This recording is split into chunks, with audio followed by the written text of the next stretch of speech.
Құрметті педагогтер, білім беру ұйымына мұғалім болып жұмысқа орналасу үшін сіздерге педагогының бос немесе уақытша бос лауазымына конкурсқа қатысу қажет.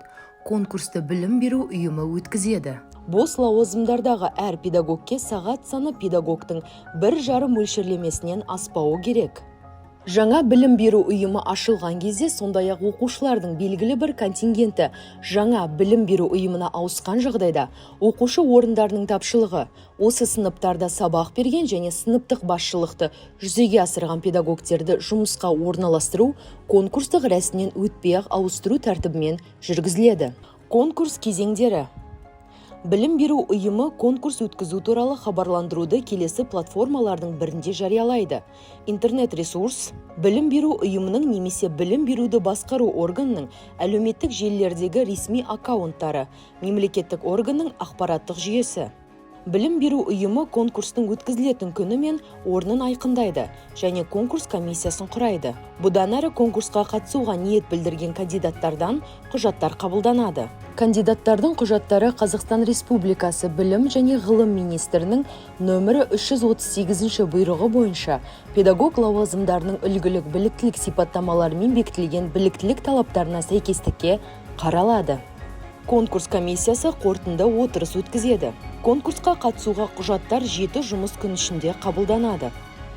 Кандидат үшін құжаттар тізбесі. Конкурсқа қатысуға ниет білдірген кандидат конкурс хабарландыруында көрсетілген поштаға келесі құжаттарды электрондық немесе қағаз түрінде жібереді. Конкурсқа қатысу туралы өтініш, жеке басын куәландыратын құжат не цифрлық құжаттар сервисінен алынған электрондық құжат, идентификация үшін. Кадрларды есепке алу бойынша толтырылған жеке іс-парағы, нақты тұрғылықты мекен-жайы мен байланыс телефондары көрсетілген бар болса.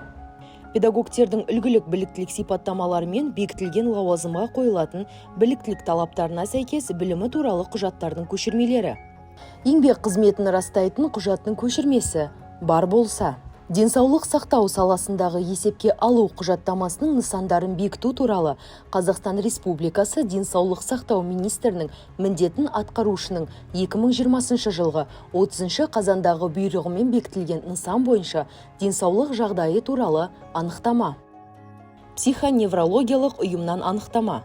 Наркологиялық ұйымнан анықтама. Сертификаттаудан өту нәтижелері туралы сертификат немесе педагог-модератордан төмен емес қолданыстағы біліктілік санатының болуы туралы куәлік. Ағылшын тілі пәнінің мұғалімі лауазымына кандидаттар үшін пән бойынша шекті деңгейі кемінде 90% болатын сертификаттау нәтижелері туралы сертификатты немесе педагог-модератор, немесе педагог-сарапшы, немесе педагог-зерттеуші, немесе педагог-шебер біліктілік санатының болуы туралы куәлік бар болса, немесе кандидат CELTA, PSA, Delta, PAS and Above, немесе IELTS 6,5 балл, немесе TOEFL, IBT 60-65 балл сертификатын ұсынады. Кандидаттың толтырылған бағалау парағы. Тәжірибе жоқ кандидаттың бейне презентациясы кемінде 15 минут, ең төменгі ажыратымдылығы 720-480. Кандидат болған жағдайда біліміне, жұмыс тәжірибесіне, кәсіби деңгейіне қатысты қосымша ақпаратты, біліктілігін арттыру, ғылыми, академиялық дәрежелер мен атақтар беру, ғылыми немесе әдістемелік жариялымдар, біліктілік санаттары туралы құжаттардың көшірмелері, алдыңғы жұмыс орнының басшылығынан ұсыныстар ұсына алады. Тізбедегі көрсетілген құжаттардың біреуінің болмауы құжаттарды кандидатқа қайтару үшін негіз болады. Білім беру ұйымы кандидаттың құжаттарын қабылдағаннан кейін 3 жұмыс күні ішінде сыбайлас жемқорлық, қылмыс және немесе қылмыстық құқық бұзушылық жасағаны туралы мәліметтердің болуы не болмауы туралы Қазақстан Республикасы Бас прокуратурасының құқықтық статистика және арнайы есепке алу комитетінің ақпараттық сервис арқылы құқықтық статистика және арнайы есепке алу жөніндегі уәкілетті органға немесе оның аумақтық бөлімшелеріне, сондай-ақ педагог мәртебесі туралы заңнаманы бұзу туралы сұрау салуды, білім беру саласындағы сапаны қамтамасыз ету аумақтық департаментке жолданады.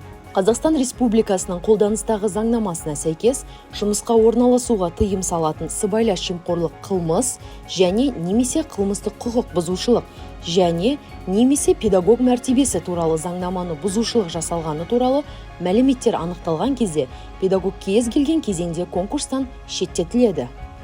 Комиссия құжаттарды қабылдау аяқталғаннан кейін 5 жұмыс күн ішінде кандидаттар құжаттарының бірліктілік талаптарына сәйкестігін қарайды.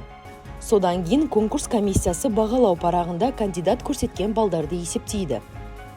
Ең көп балл жинаған кандидат конкурстан өткен болып есептеледі және білім беру ұйымының басшысына тағайындалуға ұсынылады. Балдар саны тең болған жағдайда кандидаттар әңгімелесуден өтеді, оның нәтижесі бойынша тағайындауға кандидат айқындалады. Педагогтердің үлгілік біліктілік сипаттамаларымен бекітілген және конкурстық комиссияның оң қорытындысын алған біліктілік талаптарына сәйкес келетін кандидатпен білім беру ұйымының басшысы еңбек шартын жасасады және жұмысқа қабылдау туралы бұйрық шығарады. Конкурс нәтижелері кандидатқа электрондық поштасына жіберіледі немесе өтініште көрсетілген телефон нөмірі арқылы хабарланады. Құрметті педагогтер, мектепке жұмысқа орналасу кезінде сәттілік тілейміз.